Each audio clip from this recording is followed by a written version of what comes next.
जय भीम, जय शिवराय, जय श्रीराम भावांनो. तर येणारा 6 एप्रिलला रामनवमी आहे. तर त्यानिमित्त आपण बॅनर एडिटिंग करणार आहोत. तर मला स्क्रीनवरती बॅनर दिसत असेल किती खतरनाक झालेला आहे. तर हे बॅनर आज आपण करणार आहोत.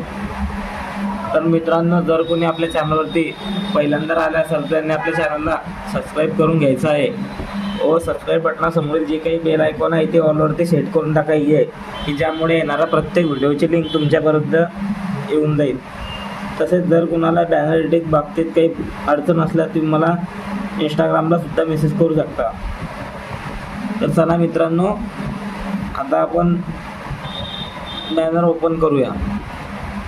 मित्रांनो, आपण आपला फोटोशॉप ओपन केला आहे. त्यानंतर इथं फाईलवरच्या ऑप्शनवरती जाऊन न्यूवरती दाबून आपण साईज तयार करून घ्यायची आहे. साईज तयार केल्यानंतर असं इंटरफेस येणार आहे. त्यानंतर जे काही तुम्हाला दिलेलं बॅकग्राऊंड आहे ते तुम्ही ॲड करून घ्यायचं आहे.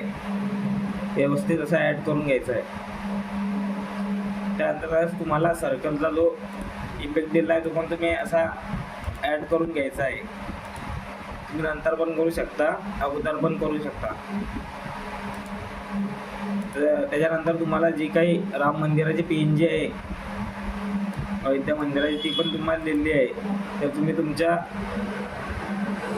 इच्छेनुसार ते काही लहान मोठं करून घेऊ शकता.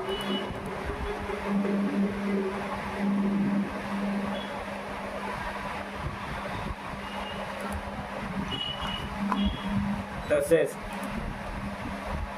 हा काही जो टेक्स्ट आहे तो तुम्ही तयार करून घेऊ शकता. इथं ऑप्शनवरती जाऊन जो काही आपला फॉन्ट आहे टेक होतो तुम्ही ॲड करून आज हे भगवादरी हे टाईप करून तुम्ही ॲड करून घ्यायचं आहे.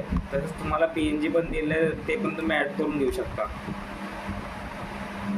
त्यानंतर जो काही हा PNG आहे भगवान श्रीरामाचा दोघी PNG ते ॲड करून घ्यायचे आहे. आता मी हा बरोबर ॲड केलेला आहे.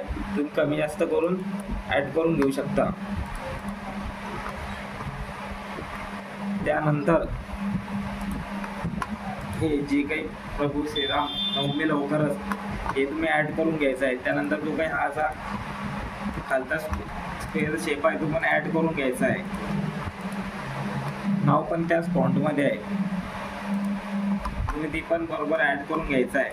त्यानंतर जो काही मागील सर्कल इफेक्ट आहे तो पण तुम्ही ॲड करून घ्यायचा आहे.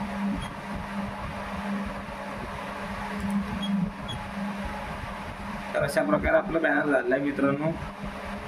अजून यावरती व्हिडिओ पाहिजे असल्यास मला कमेंटमध्ये असं नक्की सांगा.